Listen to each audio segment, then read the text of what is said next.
복된 주일입니다. 오늘 이 하루도 성도님의 삶 속에 주님의 은혜가 넘치는 감격 있는 예배가 여러분들에게 있게 되기를 원합니다. 우리가 고난과 어려움과 또 역경, 또 예상치 못했던 불의한 사고들은 우리 모두가 다 같이 원하지 않는 그런 일들입니다. 그러나 신앙이 거듭되고 하나님을 체험해 가면서 사실 우리가 경험하게 되는 그 많은 역경과 고난들은 때로는 오히려 신자에게 초청되어져야 할 그런 적극적인 신앙의 중요한 요소임을 발견하게 됩니다.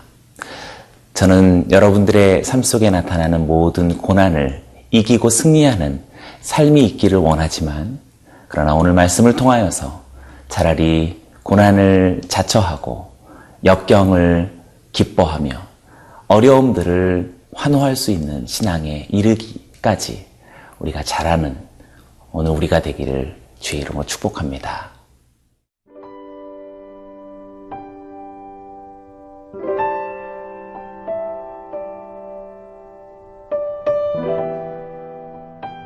고린도후서 4장 11절에서 18절 말씀입니다.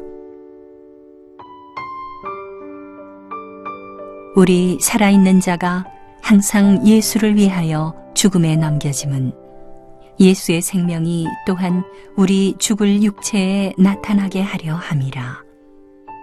그런즉 사망은 우리 안에서 역사하고 생명은 너희 안에서 역사하느니라. 기록된 바 내가 믿었으므로 말하였다 한 것 같이 우리가 같은 믿음의 마음을 가졌으니 우리도 믿었으므로 또한 말하노라. 주 예수를 다시 살리신 이가 예수와 함께 우리도 다시 살리사 너희와 함께 그 앞에 서게 하실 줄을 아노라. 이는 모든 것이 너희를 위함이니 많은 사람의 감사로 말미암아 은혜가 더하여 넘쳐서 하나님께 영광을 돌리게 하려 함이라. 그러므로 우리가 낙심하지 아니하노니 우리의 겉사람은 낡아지나 우리의 속사람은 날로 새로워지도다.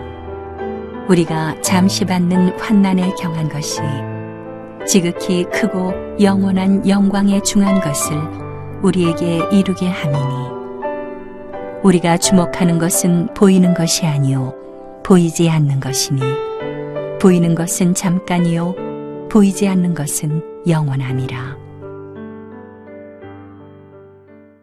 예수의 사람에게는 분명한 특징이 있습니다. 예수 그리스도를 믿고 신앙하는 사람에게는 분명한 삶의 색깔이 있습니다. 11절은 이렇게 이야기합니다. 우리 살아있는 자가 항상 예수를 위하여 죽음에 넘겨짐은 예수의 생명이 또한 우리 죽을 육체에 나타나게 하려 함이라. 우리 살아있는 자는 항상 예수를 위하여 죽음에 넘겨진다라고 이야기합니다. 어쩌다가 이런 일들이 일어날 것이다가 아닐 것입니다. 가끔 이런 일들이 있을 때 주의하라라는 의미로 지금 이 본문을 이야기하는 것은 아닐 것입니다.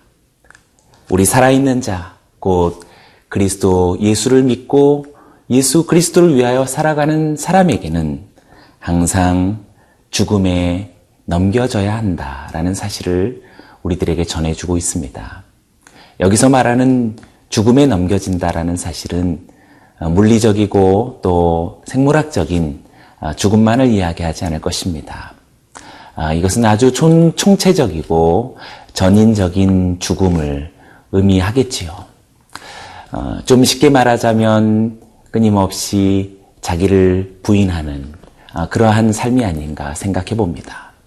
자기를 부인한다라는 말이 우리는 많이 듣고 익숙해 있어서 그것에 대한 거부감이 혹시 적을 수는 있으나 사실 그것은 무척 어려운 일일 것입니다.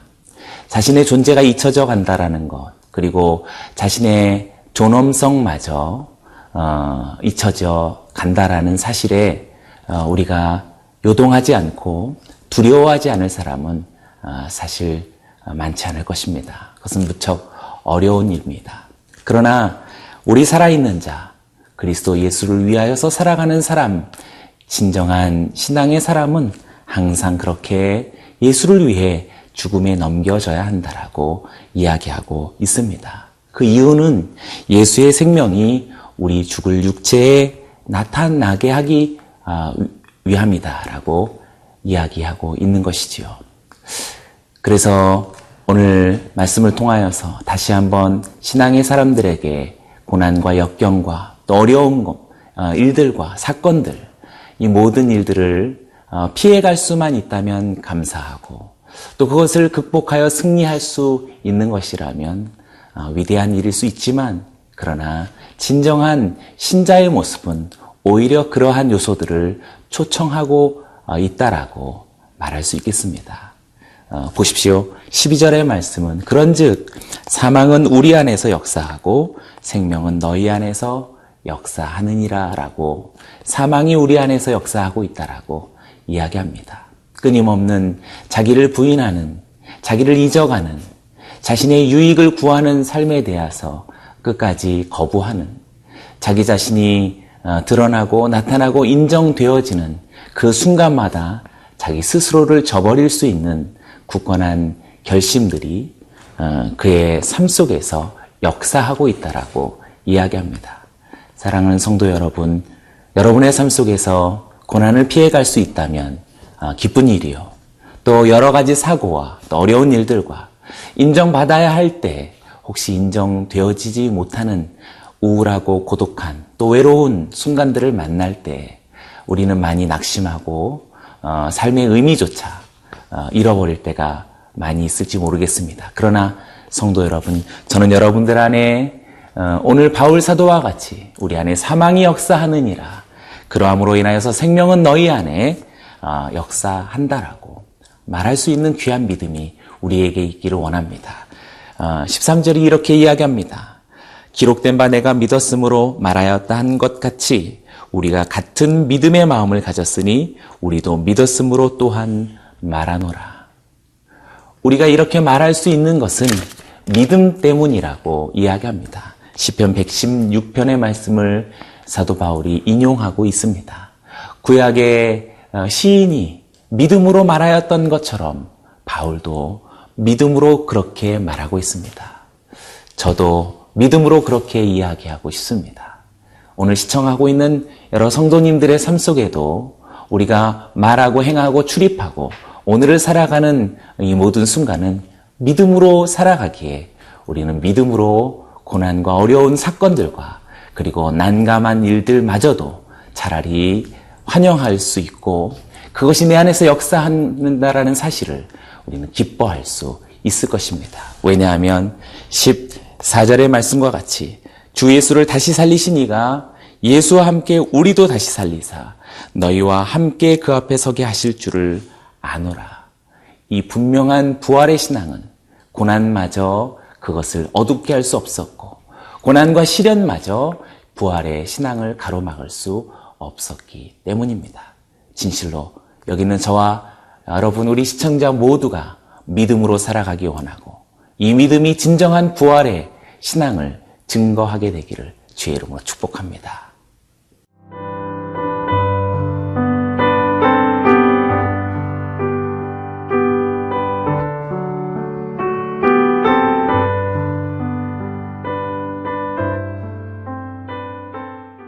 고난을 애써 자처하고 또 어려움을 환영한다라는 말은 우리가 삶을 살면서 애매하게 만나는 사고와 사건들마저 미화한다라는 것은 아니겠지요.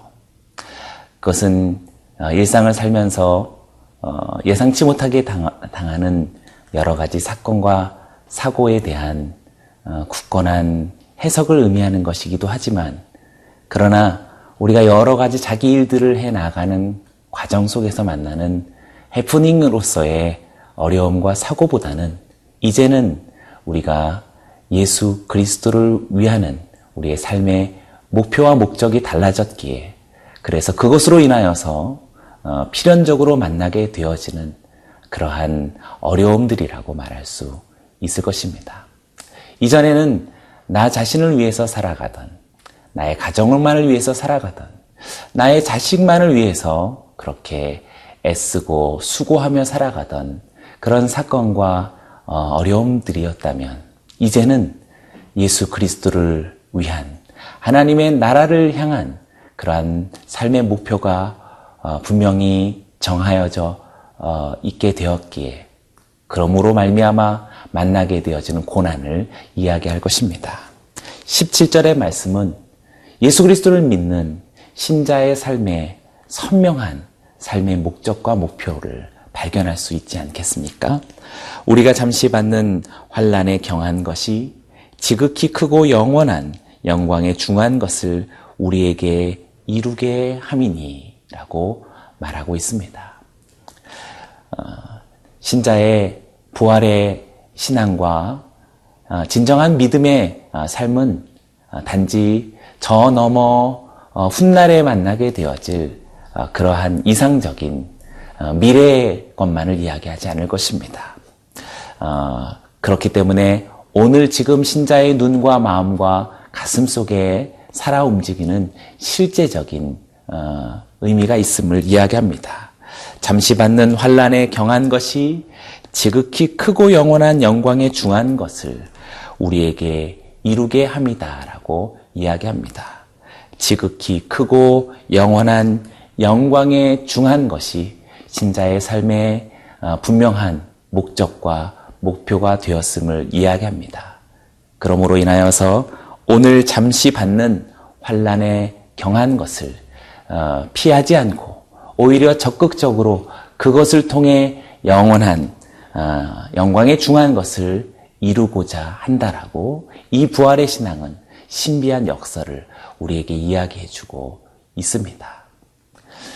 그리스도 예수를 위해서 우리가 원하던 것을 거부할 수 있었고, 그리스도 예수의 부활 때문에 우리가 그토록 자랑하던 우리의 과거들을 우리는 청산할 수 있었을 것입니다. 보십시오. 그래서 신자의 주목하는 삶의 전망이 18절의 말씀 속에 나타납니다. 우리가 주목하는 것은 보이는 것이 아니요 보이지 않는 것이니, 보이는 것은 잠깐이요 보이지 않는 것은 영원함이라. 우리가 주목하는 것, 그것은 보이는 것이 아니다라고 이야기하고 있습니다.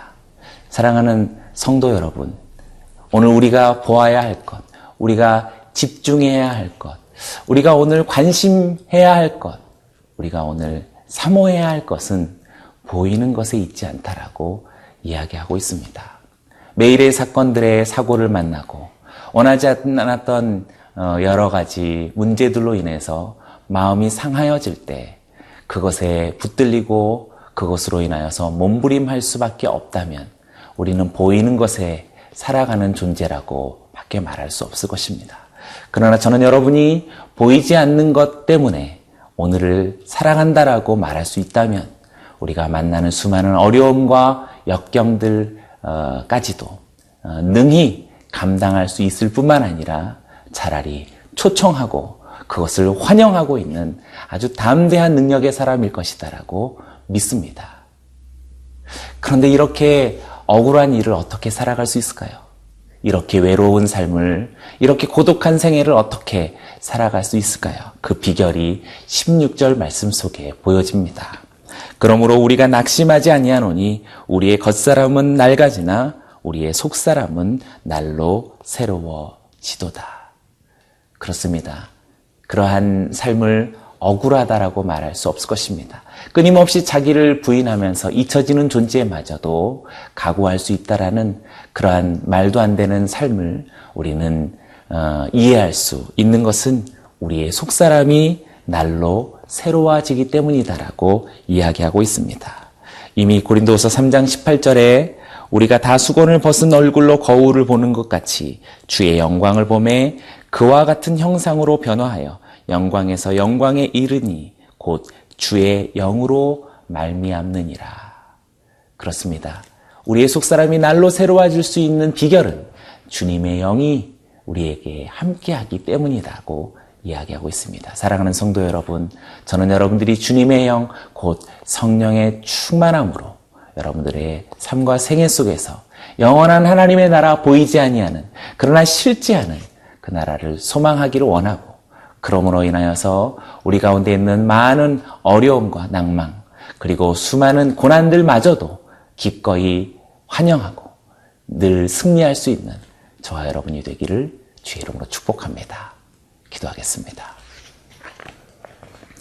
하나님 아버지 감사합니다. 우리 살아있는 자가 예수 그리스도를 위하여 우리의 삶이 사망에게 넘겨져 감을 이상히 여기지 아니하고 오히려 그것을 기뻐하며 자랑스러워할 수 있는 예수의 생명으로 역사하는 하나님의 사람들이 되게 하여 주시옵소서. 주님의 성령의 충만함으로 날마다 속사람으로 새로워지는 부활의 능력의 성도들이 되게 하여 주옵소서. 예수님의 이름으로 기도드리옵나이다. 아멘.